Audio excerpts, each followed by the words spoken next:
La communication, quoi. Et l'alternance, c'est aussi une rémunération. La communication, quoi. Et bonjour, bienvenue sur le podcast À vous la com, où, comme tu l'auras compris, nous allons parler de communication. Moi, c'est Justine, fraîchement diplômée d'un master en communication et stratégie digitale. J'ai créé ce podcast pour les étudiants en communication ou les étudiants qui souhaiteraient en connaître davantage avant de se lancer dans la com, en te donnant un retour 100% honnête et 100% réel de ce qu'il se passe durant le cursus et après le diplôme. Mais ce podcast est également destiné aux pros du secteur en quête de tips ou conseils pour faire grandir leur communication ou comprendre un peu plus les étudiants en alternance. C'est le premier épisode de la saison 2 d'À vous la com et pour cette occasion, je suis ravie de te présenter ce premier invité qui va sûrement t'impressionner. J'ai partagé le micro avec un jeune talent de la photo et de la vidéo. Il a seulement 18 ans et il est déjà président d'une agence de communication à Grenoble. Alors durant ces 38 prochaines minutes, tu auras l'occasion d'en apprendre un peu plus sur le talentueux Charlie Hubert Rousseau. Promis, c'est pas parce qu'il est grenoblois que l'épisode dure 38 minutes. Allez, c'est parti. Alors bonjour Charlie, enchantée de t'avoir sur le podcast. Je vais te laisser te présenter, donc ton âge, tes passions, tes études, un peu tout. Bonjour, merci de m'accueillir. Moi c'est Charlie Hubert Rousseau, j'ai 18 ans, je suis président de Mecalp Media, qui est une société qui est à la fois associée à moi et associée au groupe Mecalp Invest. Et dedans, dans le groupe Mecalp Invest, on a une société d'événementiel, un bar dansant sur Grenoble et une société qui crée, pas une société, plus une association qui crée des festivals sur Grenoble et ses alentours. Ok, donc tu es grenoblois. C'est ça, full grenoblois Ok. depuis que je suis né. Tu as que 18 ans, Ouais. donc c'est déjà assez impressionnant de se dire qu'à 18 ans, tu as pu faire tout ça. Il y en a beaucoup qui à 18 ans, et ça a été mon cas, où on se cherchait encore justement, alors que toi, pour le coup, tu as déjà trouvé ta voie. Comment t'as fait justement pour trouver ta voie, et en plus de ça, être déjà dirigeant, associé dans une société? En vrai, est-ce que trouver la voie, c'est le bon mot? Je sais pas. Il y avait des choix entre A et B. J'ai choisi A et du coup, ça m'a amené à un autre choix qui était A ou B. Et du coup, au fur et à mesure, ça s'est construit, mais c'est plus de j'ai laissé avancer les choses. Et j'avais envie de faire ça jeune. Je pense que en vrai, depuis que j'ai 14 ans, tous les 3 mois, mon envie, elle changeait. Et à chaque fois, ça a évolué. Et donc, en vrai, c'est beaucoup d'opportunités. Et après, ma voie, elle s'est décidée comme ça. D'accord, donc là aujourd'hui tu fais de la photo et de la vidéo pour le compte du coup de Make Event. Et est-ce que tu fais aussi de la presta à côté du coup? Je fais pas directement de la photo pour Make Event. Make Event et Make Media, c'est deux entités entre guillemets différentes, même si elles appartiennent au même groupe. Je fais de la photo vidéo et communication à Make Media. Je suis aussi du coup président et du coup je gère les prestataires qui bossent dedans, tout ça, même si c'est une société toute jeune. Mais pour l'instant, full concentré sur Make Alp Media. Après, on verra ce qui arrive plus tard. Comme je dis, c'est en fonction de ce qui arrive. Ok, justement, ta première photo que t'as faite, celle où tu t'es dit, ok, là, je fais vraiment un truc cool et je kiffe ça, c'était quand? Est-ce que t'as ce souvenir de la première photo que t'as faite? En fait, j'ai même pas commencé par la photo, j'ai commencé par la vidéo. Ah ouais, plutôt. Ouais, plutôt, la photo, c'est arrivé il y a 2 ans. J'ai commencé vidéo. Et en vrai, je m'en rappelle, j'étais joueur d'un club de handball, le HBC 2E, à Ébain et Chirol. Et j'étais blessé. Joué en moins de 15 ouais, moins de 15 à l'époque. J'étais blessé. Et j'avais une petite caméra, Canon 2000D pour ceux qui ont la ref. Et j'avais fait une petite vidéo récap, je montais sur mon petit logiciel, je crois que j'avais craqué Premiere Pro, je sais plus ce que j'avais fait, les musiques, je prenais n'importe quoi, mais c'était super rigolo. Et le club avait reçu ma vidéo parce que je pense un parent l'avait envoyé ou quoi que ce soit, et l'avait posté sur ses réseaux. Et après, c'est de là à tout. En vrai, c'est là où tout a commencé, je pense, où le club m'a demandé de venir sur des matchs de l'équipe première, tout ça. Et au fur et à mesure, ça s'est fait, hein. Mais ouais, tout a commencé d'une petite blessure de handball qui m'a amené à faire des vidéos comme ça. D'accord. Et entre vidéo et photo, justement, est-ce que t'as une petite préférence? En fait, je pense qu'il n'y a pas de préférence. Je dirais si j'ai pas envie de faire de la post-prod, je choisirais de la photo. C'est un peu plus rapide forcément. Après, en ce moment, pour l'instant, j'arrive pas encore à faire passer beaucoup de messages via la photo. J'arrive plus à passer un message fort via la vidéo. J'aime bien passer un message qui est impactant, tout ça, ou transmettre quelque chose. En photo, je suis pas encore assez professionnel ou assez d'expérience pour le faire. Du coup, pour l'instant, c'est plus la vidéo avec le message que j'ai envie de passer au fond, tout ça. Et justement, par rapport à ton activité concrète, tu parles de faire passer des messages, mais du coup, pour ça, il faut des projets. Et c'est plutôt quel type de projet dans lesquels tu vas travailler? Parce que Make Event, du coup, vous êtes quand même assez étudiant, mais pas que, vous travaillez aussi avec des professionnels. Du coup, quel type de projet tu vas avoir? En soi, on choisit pour l'instant, on choisit pas encore nos projets. J'aimerais choisir mes projets, tout ça. On est un peu tout. On est, oui, bien sûr, étudiant. On travaille pour une boîte de nuit sur Grenoble à l'année et mensuellement. On gère toute la com en intégralité. On fait la plupart des bars de Grenoble et les gros événements estivales sur le côté étudiant. On fait du mariage, que ce soit la société d'événementiel ou la société de médias, Mec Média. On fait mariage, photo, vidéo, tout ça. Après, on fait tout ce qui est événements d'entreprise, hein, classique, photo, vidéo. On commence à faire un peu de sport. Bah, je m'y remets enfin, parce que je pense que tout le monde aime prendre des photos, des vidéos de sport. Ça, il n'y a pas assez de budget, mais on essaye de faire en sorte d'avoir des petits partenariats, comme ci, comme ça, où on s'arrange avec les clubs, comme les Centaures. On est aussi partenaire au BCTM, au Basket Club La Tranche-Mélan. La partie événementielle est aussi partenaire sur le FCG. Donc on essaye d'avoir des petits trucs comme ça de sport, parce que c'est toujours plus cool de bosser sur un club de sport où il y a de l'émotion qui se transmet. Et après, on fait bien sûr un peu de particulier, des anniversaires, des petits événements comme ça. Ouais, donc vous êtes plutôt varié en final. Ah, on fait tout ce qui est possible, on prend, et même ce qu'on ne sait pas encore faire, on va essayer de voir avec le client pour travailler avec eux, et même tous les clients peuvent nous apporter, même ceux où on ne connaît pas le domaine. D'accord. Et justement, qu'est-ce qui est le plus dur là-dedans? Parce que au final, vous prenez un peu tout ce qu'il y a parce que vous êtes nouveau aussi dans le secteur, mais en même temps, vos clients sont déjà plutôt pas mal. Bah, dans le côté sport, parce que moi je connais un peu plus aussi, ça reste quand même des très bons clubs. Par exemple, La Tranche-Mélan, bah, sont en Ligue 2 de basket féminin, donc quand même ça reste assez imposant. Le FCG aussi. Euh, Qu'est-ce qui est le plus dur au final? C'est de s'imposer, c'est même si on a des gros clients comme ça, est-ce que ça reste quand même compliqué aussi de bah, toujours réussir à trouver de nouveaux clients? Qu'est-ce qui est le plus dur au final dans ce métier? Bah, le plus dur, bah moi en tout cas sur ma partie en tant que président de Make Alp Media, c'est tout ce qui est la relation client, c'est très important. Il y a le jour de la prestation, mais il y a tout l'avant, tout l'après, surtout sur la partie communication, faut comprendre tout ça. Il y a aussi la gestion de nos prestataires à nous, parce que du coup, faut les gérer tout ça.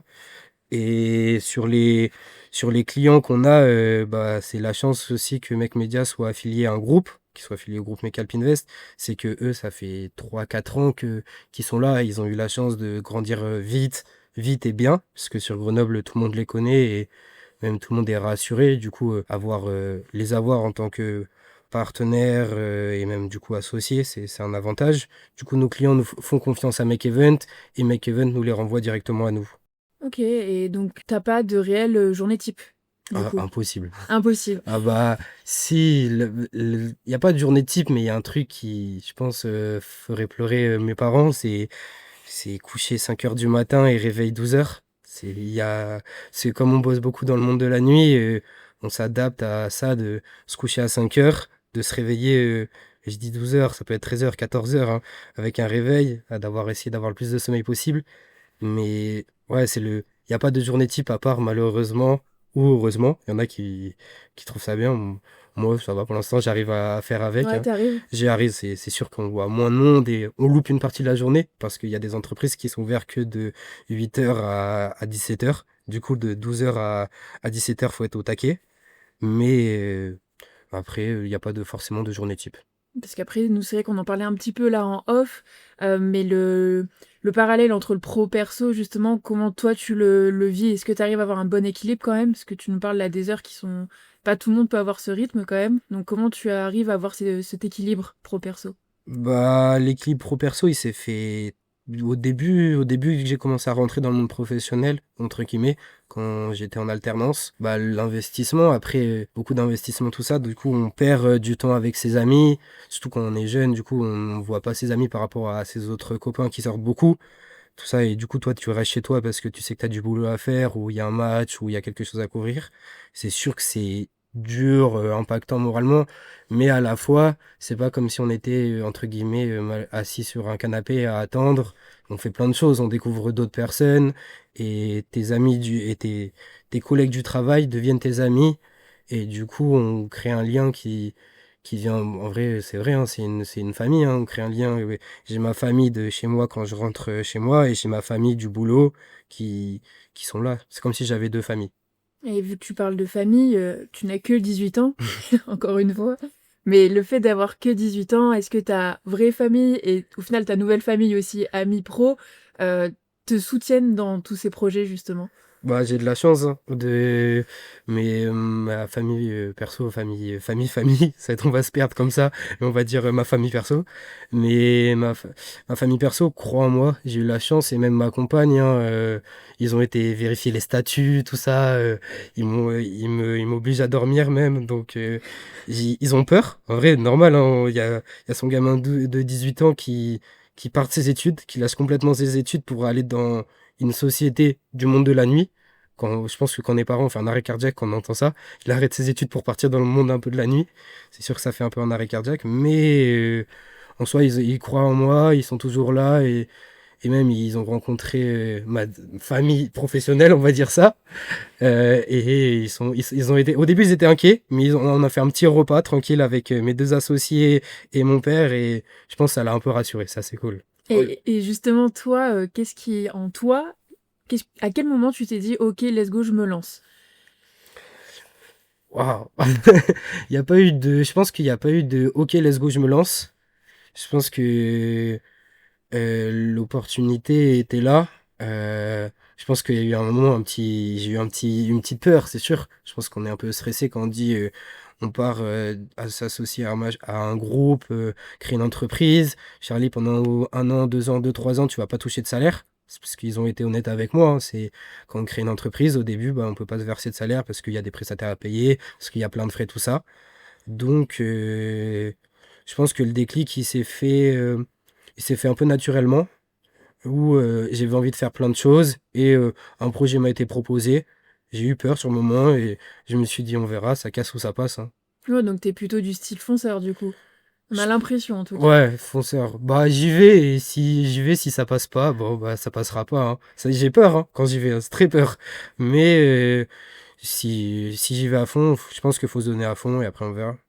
Parce que là, du coup, t'es passé du stade réellement tu faisais ça par plaisir. Bon, tu prends toujours du plaisir à le faire, évidemment, mais à ce côté où maintenant tu le professionnalises. C'est ça. Et là, t'as quand même passé un sacré step là. Bah, je suis passé de alternant dans un club de sport, donc entre guillemets, où on a des horaires très flexibles, tout ça, à devoir forcément, où c'est moi qui dois apporter de l'argent, parce que sinon l'entreprise va, et je commence à le découvrir, il faut apporter de l'argent très vite à l'entreprise, parce que c'est pas une micro-entreprise. Moi, il y a beaucoup de gens qui sont impactés de mes choix, mes décisions, hein. Pas, il y en aura encore plus par le futur, mais c'est ça qui est intéressant, et aussi qui fait peur. Et est-ce que justement tu te sens maintenant légitime de faire tout ça? Est-ce que t'as pas ce... Parce que je sais que moi c'est un peu mon cas actuellement, où j'ai un peu ce côté... je sais plus comment on appelle ça. Si, le syndrome de l'imposteur. Ah. On se dit, tu vois, ouais, je suis pas forcément à ma place parce que pour X ou Y raison, hein, des fois on pense qu'on n'a pas les compétences alors qu'on les a totalement. Mais est-ce que des fois t'as ce petit truc où tu dis, je suis peut-être pas légitime? Je pense qu'il y a des petits moments où j'ai un petit pic de qu'est-ce que je fais là. Des fois, on a des business, il y a des business, le groupe est dans un business club et du coup, on arrive et les gens ont entre 30 ans et 50 ans et toi, t'es là, t'es à 18 ans, tu viens comme si tu arrives avec des Jordan, les gens ils te regardent mal. T'es un peu dans un autre délire par rapport aux autres personnes. Après, moi, je pense que être avec des gens qui sont plus âgés que moi, ça m'a un peu toujours poussé parce que eux, ils travaillent, ils ont vécu plein de choses. J'ai pas eu ce sentiment d'imposteur. J'ai plus eu ce sentiment d'être un peu décalé sur certains termes ou de voir des choses différentes. Mais après, moi, en vrai, je pense que je prends un plaisir à que les gens, ils me comparent à quelqu'un de plus vieux ou tout ça. Moi, c'est cool. C'est-à-dire que peut-être j'ai pris un peu en maturité, même si j'ai toujours ce move de gamin de 18 ans qui fait encore quelques bêtises, qui peut avoir des craquages à tout moment. Ouais, donc au final, tu le prends plutôt positivement, Ouais, quoi. je pense que je le prends positivement. Des fois, j'ai des petits stress. Qu'est-ce que je fais ici? Mais c'est juste deux, trois fois, ça va. Ça Ouais. va. Je prends c'est du plaisir d'arriver dans des événements où tout le monde te regarde bizarrement, mais en soi, je me dis au fond, ils sont peut-être impressionnés, je sais pas. Mon ego, je pense que j'ai un assez gros ego pour dire ça. Bah, en même temps, il le faut, hein. Ouais, il faut. Je pense que l'ego, c'est important. Après, peut-être faut pas l'avoir trop, hein, mais je pense que c'est quelque chose d'important. Bah, et surtout, en plus, là, à 18 ans, avec le statut maintenant que tu as, ouais, je pense que c'est important. Et c'est bien parce que tu as l'air quand même d'avoir la tête sur les épaules. Et c'est justement là où j'aimerais comprendre un peu plus toute l'expérience que tu as accumulée. Parce que bah, si t'en es là aujourd'hui, c'est que forcément, au bout d'un moment, tu as quand même bousculé un peu les choses pour y arriver. T'es passé par quel chemin justement pour y arriver? Bah, tout ce qui n'est pas traditionnel. Je pense que j'ai pris aucun chemin. Effectivement. Je pense qu'il y a rien de traditionnel. Je pense que j'ai fait le parcours de. J'ai commencé mon parcours à 15 ans, quand quelqu'un l'aurait commencé à 18 ans. Du coup, je pense que j'ai 3 ans d'avance par rapport à d'autres personnes où j'ai commencé dans une alternance à 15 ans dans un club de sport, le basket club La Tranche-Mélan, dans un gros club de sport, Ligue 2. Du coup, forcément, j'ai eu la chance qu'ils m'aient accepté et qu'ils ont cru en moi. Et c'était dans quel cadre ça justement? C'est que j'étais en bac pro métier de la relation client. Donc, parce que je suis pas du tout scolaire. Et du coup, on m'a envoyé dans un bac pro. Et après, l'alternance a été proposée. J'étais le seul de ma classe en alternance. D'accord. Du coup, en vrai, je pense que c'était bien. Après, j'ai loupé plein de choses en cours. Mais je pense que même si j'étais le seul en alternance, je pense qu'apprendre sur le terrain, moi, c'est quelque chose d'important. Ok. Donc ouais, au final, pas très scolaire. Donc toi, les bancs de l'école, c'est pas forcément ton truc. Non, non, je déteste ça. Je pense que, en plus, j'ai fait quelque chose qui était bien et à la fois horrible, c'est que j'étais avec un PC en cours. Et du coup, j'étais sur mon PC et je pense que je bossais ou je bossais à moitié parce que si je retouchais des photos ou je faisais des vidéos ou j'essayais d'avoir des petites accréditations partout, mais j'étais sur mon PC à rien écouter au cours. Mais je faisais plein de choses sur mon PC qui étaient hors cours. Mais après, ça m'a pris plein de choses. Et justement, de ce bac pro à maintenant, il y a eu quoi d'autre quand même entre? Parce que 15 ans, 18 ans, il y a quand même 3 ans qui se sont écoulés. Il y a eu déjà un an au BCTM, au Basket Club La Tranche-Meylan, où j'ai essayé d'apporter quelque chose de nouveau avec tout ce qui était la création de contenu via un appareil photo, parce que avant ils connaissaient pas, c'était tout ce qui était Canva, tout ça. On était deux en communication, où là-bas j'ai appris de l'événementiel, de la fatigue, de ne pas dormir, d'être stressé, d'avoir aussi des responsabilités. Après ma deuxième année, je suis parti au handball club Échirol-les-Bains pour essayer d'avoir un truc un peu plus stable où j'étais dans mon club de sport et du coup j'avais mes copains, tout ça. Et là, j'ai eu encore plus de responsabilités où je gérais vraiment le total, l'événementiel et même un peu de partenariat sur certains points. Et à côté, j'ai fait quelques petites prestations en tant que prestataire pour Make Event, où là, c'était juste aller sur des festivals, essayer de couvrir l'événement, aller sur des soirées étudiantes, faire des photos, tout ça. Et je pense que j'ai entre guillemets, et parce que des photographes, il y en a plein, j'étais entre guillemets sorti du lot parce que j'ai trouvé un truc qui était impactant, c'était comme tout le monde fait des photos. Tout le monde fait des vidéos, c'est sûr. Et il y en a plein qui veulent et j'ai eu la chance qu'ils m'acceptent. Maintenant, pour rester et pour monter, il faut que j'arrive à faire un truc qui les déclic. Et j'ai essayé, je pense que j'ai trouvé le déclic qui les a un peu vite fait impressionner. C'était je retouche les photos ou je retouche la vidéo dans 2 heures elle est sortie. Ah oui, Et du coup, la eux ça les a rapidité impressionnés. d'exécution. Ouais, c'est ça, rapide. Eux ça les a impressionnés parce que bah avant ils l'avaient pas. Du coup, je me suis mis à docker quelques photographes et vidéastes forcément parce que Mm. du coup tu viens piquer leur job, hein. Mais après c'est normal entre guillemets. Faut essayer de trouver un point où on peut. Et j'ai essayé de trouver un point où je peux améliorer quelque chose et c'est comme ça que j'ai avancé avec eux. Et parler de responsabilité, c'est à partir de quel moment où là tu t'es dit ok là faut que je sois vraiment responsable de mon taf, des exigences aussi qu'on peut me donner et est-ce que tu le vis bien là, c'est toutes ces responsabilités qui t'arrivent comme ça d'un coup? Bah, les responsabilités, elles sont arrivées très vite, même trop vite, hein. Parce que du coup, par rapport à de quand t'es alternant à quand t'as, entre guillemets, ta société, même si je suis associé à un groupe et j'ai la chance d'avoir les conseils et les conseils et même l'amortissement financier, hein, parce que ça coûte de l'argent, une société, tout ça. Je pense que c'était, je vais pas vous mentir, hein, la société, elle a été créée officiellement il y a 4, 5 semaines. Après, avant, on travaillait avec le groupe Meke Alpinvest. Du coup, c'était eux qui géraient toute cette partie encaissement, facturation, tout ça. Je pense que c'était là, il y a pas longtemps. Je pense que c'est les deux dernières semaines où il y a des clients à gérer. Les clients attendent des choses. En même temps, toi, tu dois essayer de trouver rapidement, du coup, des prestataires qui peuvent faire les choses parce que toi, tu peux pas tout gérer. Les prestataires, faut entre guillemets les former ou les adapter à ton domaine. Du coup, je pense que c'était là il y a 2 semaines. Est-ce que je le vis bien? Je sais pas. Je pense qu'en vrai, ça va parce que c'est à la fois ce que j'attendais et je m'attendais pas à autant, mais ça va. Je pense qu'il y a pire et il y a mieux. Mais, maintenant, à voir comment j'arrive à le tenir. Ouais, donc au final, t'es satisfait de la situation alors. Oui, je pense que pour l'instant, ça va. C'est un très très bon début même. Et c'est quoi là tes objectifs à mois plus un ou dans un an ou voire même peut-être dans 5 10 ans? Hors financier, les objectifs sont bien sûr que la boîte elle reste en vie et qu'elle tienne. L'objectif, c'est que j'arrive à prendre des vacances le plus tôt possible. Je pense que quand j'aurai réussi à prendre une semaine de vacances, c'est que ma boîte ira bien. Je pense que c'est le premier objectif, c'est que j'arrive à prendre une semaine de vacances. Dans, je pense que mon objectif, c'est dans un an, j'arrive à prendre une semaine de vacances. Ça serait bien, ça serait le top. Même si ça paraît dans un an énorme. C'est, mes associés, ils me disaient que ça fait, quand ils ont créé leur première entreprise, donc Make Event, pendant les 2 premières années, alors qu'ils étaient deux, hein, moi je suis tout seul, eux ils étaient deux, ils n'ont pas pris de vacances, ils n'ont pas pris de jours, voilà. Donc premier objectif, c'est de réussir à avoir une semaine de vacances. Après, je pense que l'objectif plus tard, c'est que on ait assez de moyens pour pouvoir salarier entre guillemets et rendre des tâches que c'est moi qui gère, les rendre autonomes par d'autres personnes. Puis après, voir si on évolue sur une agence marketing ou pas au vu de l'expérience, ou si on reste sur une société de création de contenu et de communication. Et toi, personnellement, ça serait quoi pour toi ta réussite à toi, perso, en oubliant Mike Evans? Ma réussite perso, bah, je pense que Hormis prendre des vacances, hein. hormis prendre des vacances. Ah, bon, bah, j'ai plus de. Si, si, je pense que ma réussite perso, je pense, c'est qu'entre guillemets. Ah, j'avoue, je suis perdu là, c'est une bonne question. Euh, je Bah, à la fois, du groupe Make Media, je sais ce que c'est les objectifs. Moi, mon objectif, je pense que, perso, c'est que j'arrive à...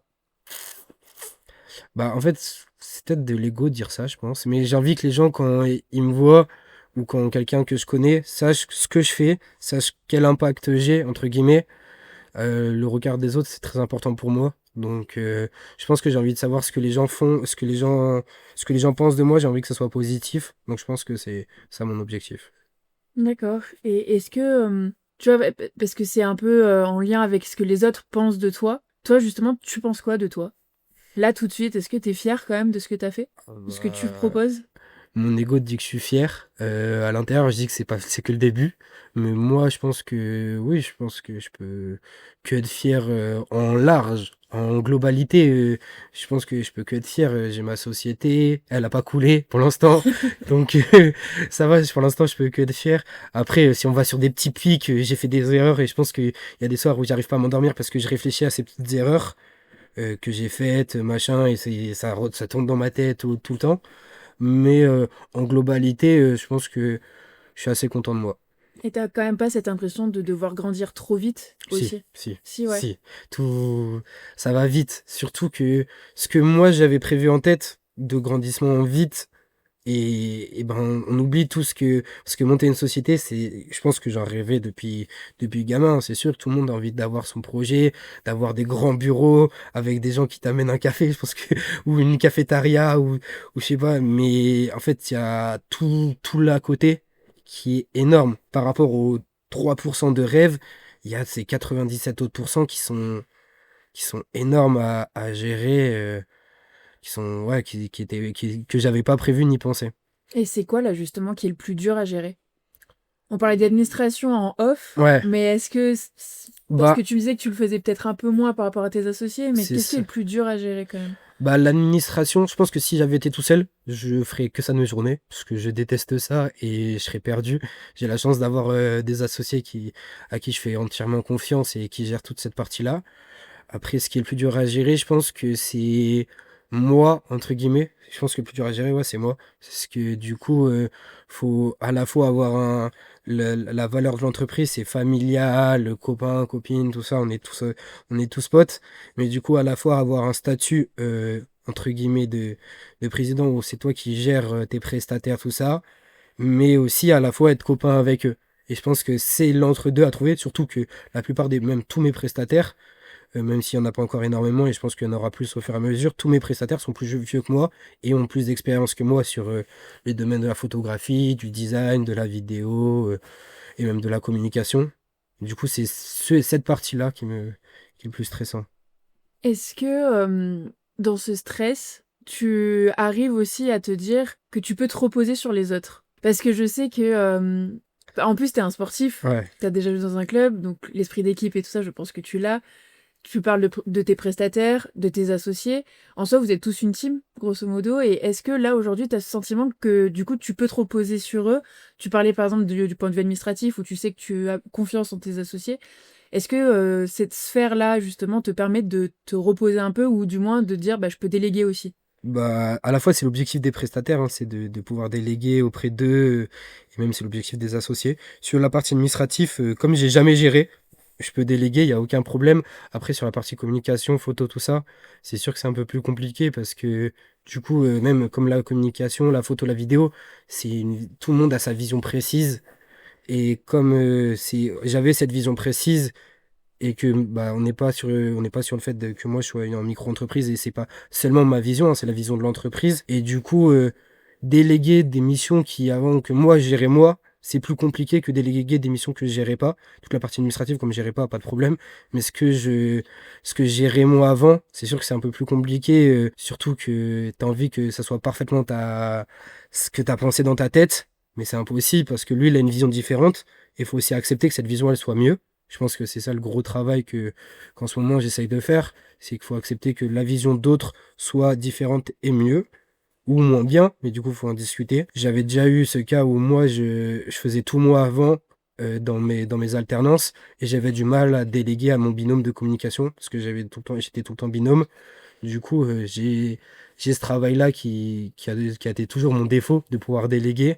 Maintenant, je suis pas du tout à 100%. Je pense que je suis à 20% du chemin de pouvoir déléguer, faire totalement confiance. Mais ouais, je pense que on me l'a toujours dit, hein, la clé de la réussite, c'est pouvoir déléguer. Donc, faut que j'arrive à l'accepter. D'accord. Et on parlait un peu, tu vois, des perspectives d'avenir, ce genre de choses. Est-ce que tu estimes que là, aujourd'hui, tu arrivé quand même au summum, point de vue technique, de ce que tu pouvais faire, ou tu sais que tu peux faire encore d'autres choses parce que tu travailles sur la suite Adobe, mais pas que, parce que là, du coup, tu tâtes aussi sur d'autres logiciels. Donc, point de vue technique, réalisation aussi, sur la prise de vue, ce genre de choses. Est-ce que tu estimes que là, tu es encore dans l'amélioration ou t'as quand même passé un sacré step? Ah non, je pense que j'espère en tout cas être à 1% de ce que je peux accomplir. Parce que pour moi, m'améliorer, c'est toujours important. Du coup, je m'améliore. Avant, je m'améliorais entre guillemets tout seul. Maintenant, je m'améliore avec mon équipe, mes prestataires, tout ça. J'ai la chance aussi qu'avant, il y ait eu une grosse agence qui était Unreal Media, qui bossait avec Make Event et qui bosse toujours encore un peu avec Make Event et qui eux sont qui est une grosse entreprise, en tout cas par rapport à moi, une grosse entreprise de réalisation de contenu vidéo et un peu photo. Du coup, je pense que j'espère, en tout cas, j'espère 100% être à 1% par rapport au 100% de la meilleure capacité technique, tout ça. Et même, on est entre guillemets, dans un monde où la technique évolue aussi tout le temps. Du coup, je pense je pourrais jamais être à 100% parce que ça évoluera tout le temps. Après, ouais, l'objectif, c'est d'évoluer. Et même, comme je disais tout à l'heure, on revient sur le sujet de faire confiance c'est eux qui m'apprennent des choses. Comme je leur fais confiance, ils m'apprennent. Et même les clients peuvent m'apprendre. Donc vraiment, je pense être à vraiment qu'1%. Et j'espère être à 1%. Ok, donc tu as toujours cette soif d'apprendre en tout cas. Oui, je pense que quand j'aurai plus cette soif d'apprendre, c'est là où je pourrais me poser la question que faut que j'arrête. C'est Et justement, on est dans une génération où on a grandi avec les téléphones, la technologie. Là maintenant, il y a l'IA. ouais. Toi, t'en penses quoi justement de cette IA? Est-ce que t'en as peur? Est-ce que tu prends la chose comme du bonus aussi, un apport en plus? Qu'est-ce que t'en penses? Bah, je pense que je vais dire exactement la même chose que je dis à mes clients parce que je suis honnête avec eux. L'IA, on l'utilise tous les jours. Je pense qu'il n'y a pas même une heure ou un jour que je l'utilise pas. Je l'utilise juste pour écrire des messages. Il y a un an, on l'utilisait pour se corriger nos fautes d'orthographe. Bah, maintenant, on l'utilise pour encore plein de choses. C'est comme quand les réseaux sociaux sont arrivés il y a 10, 20 ans. C'était quelque chose de nouveau et on voit que toutes les sociétés qui sont pas mises à jour essayent de rattraper leur retard. Et je pense que moi, je bosse avec l'IA. J'essaye bien sûr d'avoir des limites, hein, parce que ça se voit il y a des moments où c'est flagrant qu'il y a sur des designs ou sur des photos, tout ça. J'essaye d'être le plus impliqué dedans, parce que ça évolue et il faut faire avec, hein, c'est comme ça. Et moi, je pense que ma boîte s'est construite avec l'IA, que ce soit ChatGPT, OpenIA, tout ce qui arrive. J'ai pas de, je sais qu'il y a des sociétés qui sont spécialisées dans l'IA, dans la création de contenu avec l'IA. Nous, pour l'instant, non. Peut-être pour voir le futur, tout ça, en fonction de comment ça évolue. Mais pour moi, l'IA, même si c'est sûr qu'on perd plein de métiers, que ce soit graphique, tout ça, j'ai discuté avec un designer qui me disait que lui, il souffrait de l'IA. Et du coup, qui était où il perdait 50% de ses clients. Et moi, on n'était pas d'accord sur l'avis de est-ce qu'il faut être contre ou pour l'IA. Pour moi, il faut juste construire avec et la décision, elle va pas revenir pour nous. C'est pas nous qui allons prendre la décision de savoir si l'IA va continuer ou pas. On verra en fonction de ce qui se passe. Et donc les agences qui sont justement spécialisées IA, tu les considères comme des concurrents ou pas? Hmm, pas forcément, forcément un peu concurrent parce que on propose du contenu, ils proposent du contenu. Du coup, c'est forcément un peu concurrentiel sur cette partie-là. Après, j'en connais pas beaucoup, hein. J'ai juste vu une personne qui gérait ça, qui faisait full IA vidéo. Je pense que c'est deux parties de la création de contenu différentes. Du coup, je les vois pas comme un concurrent direct. D'accord. Ok. Moi, je vais passer sur la partie un peu plus conseil et inspiration. Ok. Là, si tu avais quelqu'un en face de toi qui a ton âge ou un peu plus jeune, par exemple 15 ans, parce que c'est l'âge où tu as commencé, Mm. qui dit ouais, j'aimerais bien me lancer dans un truc, photo, vidéo, motion design, peu importe, qui dit ouais, mais je me sens pas parce que j'ai que 15 ans ou je suis trop jeune, tu lui donnerais quoi comme conseil? Bah, en soi, il n'y a pas de trop jeune ou pas, hein. C'est déjà la photo, vidéo, design, même tout autre métier, hein. Je pense que moi, c'est ma partie, c'est un métier de passion. Du coup, avant de parler d'argent ou de parler de business, c'est de la passion. Je pense que quand j'ai commencé la photo vidéo pendant mes 2, 3 ans, à part acheter le matériel, on n'a pas parlé d'argent on n'a pas parlé d'argent ni rien. Du coup, on peut pas se sentir légitime, entre guillemets, quand il n'y a pas, même quand il n'y a pas d'argent en jeu. Donc pour moi, fonce. Après, c'est sûr qu'il y a du travail, beaucoup, beaucoup de travail. Et après, tu peux te lancer sans avoir pour objectif de créer une entreprise et de devenir professionnel dans le domaine où tu es. D'accord. Et tu aurais aimé qu'on te conseille davantage ou ce qu'on t'a déjà donné comme conseil, parce que tu disais ta famille était quand même là pour t'épauler, tes deux familles étaient là pour t'épauler. Toujours. Est-ce que tu aurais aimé à recevoir encore plus de conseils ou ça a été suffisant? En soi, il faut toujours être preneur de conseils. J'aurais aimé en recevoir des milliards et des milliers, hein. Je pense que j'en ai eu déjà pas mal. Après, comme j'ai dit, on apprend sur le terrain, on apprend aussi beaucoup, beaucoup par soi-même. Je pense que tout le monde est autour de 95% à apprendre par soi-même et 5% à prendre de conseils de personnes qui viennent. Euh, Surtout sur le métier par exemple, sur le métier de la photo vidéo, où c'est un métier qui est beaucoup, beaucoup, beaucoup concurrentiel, parce qu'on est à côté, par exemple, sur un terrain, il peut y avoir 10 photographes, il n'y en aura qu'un seul qui sera payé. Et du coup, lequel va être payé, c'est sûr que c'est différent. Et du coup, passer des conseils à un autre photographe ou passer des conseils à une autre personne qui fait des vidéos, c'est un débat, hein. Chacun a sa vision de oui ou non. Moi, pour l'instant, je suis dans une optique de oui. Peut-être que ça changera, hein, je sais pas. Je suis dans une optique de transmettre parce que j'ai peut-être pas encore cette notion de business parce que certains passent pas à leurs conseils, tout ça, ou transmettent pas, ce que je comprends, hein. C'est aussi une vision différente. Hem, Après, pour moi, vaut mieux transmettre, parce que quelqu'un, pourra te rendre un coup de main. C'est comme, quand tu donnes un coup de main pour un déménagement, il va te donner un autre coup de main pour ton déménagement à toi. Du coup, c'est c'est cool. Peut-être qu'un jour futur, il te rendra un coup de main. Voilà ma Ouais, vision. faire de l'échange, ouais, Ouais, c'est c'est ça, cool c'est de l'échange. l'échange, c'est ça. Peut-être avant, c'était plus dur. Maintenant, via les réseaux sociaux, YouTube, tout ça, les gens transmettent de plus en plus. Donc c'est bien. Et c'est quoi aujourd'hui ta devise? Si tu devais me donner une petite devise, ça serait quoi? Si je devais une devise, bah, je pense que c'est une devise, c'est pas une devise, je pense, c'est plus une notion où quand il y a, imaginons, il y a beaucoup de choses dans la partie dans la partie d'un métier, tout ça, qu'on n'aime pas faire. Et je pense que ça serait de rien se fait seul, ou c'est pas quelqu'un qui va le faire à ta place. Si tu veux faire un truc, bah, fais-le. Faut pas attendre. Tu peux attendre, hein, pas de problème. Attends, prends ton temps, machin, ou fais-le étape par étape. Mais si tu rêves d'un truc dans ton lit ou avec ta musique, tu rêves que, je sais pas, qu'arriver grand photographe, bah va sur le terrain, prends des photos. Mais je pense que rien se fait seul et rien n'arrive comme ça. Ouais, donc ne pas être attentiste et être acteur. C'est ça. Ouais, pour moi, Ok. être acteur dans le domaine où tu es, c'est important. Ouais, là-dessus, je suis d'accord. Moi, c'est aussi ce qu'on m'avait dit. Et j'ai enregistré là un podcast avec Alexia Leduc. Et justement, elle donne un peu le même conseil. Alors que ça fait 13 ans qu'elle est dans la même boîte, tu vois. Et elle dit, voilà, quand on a une idée en tête, il faut aller, en fait, faut foncer. C'est ça. Pas se fermer les portes.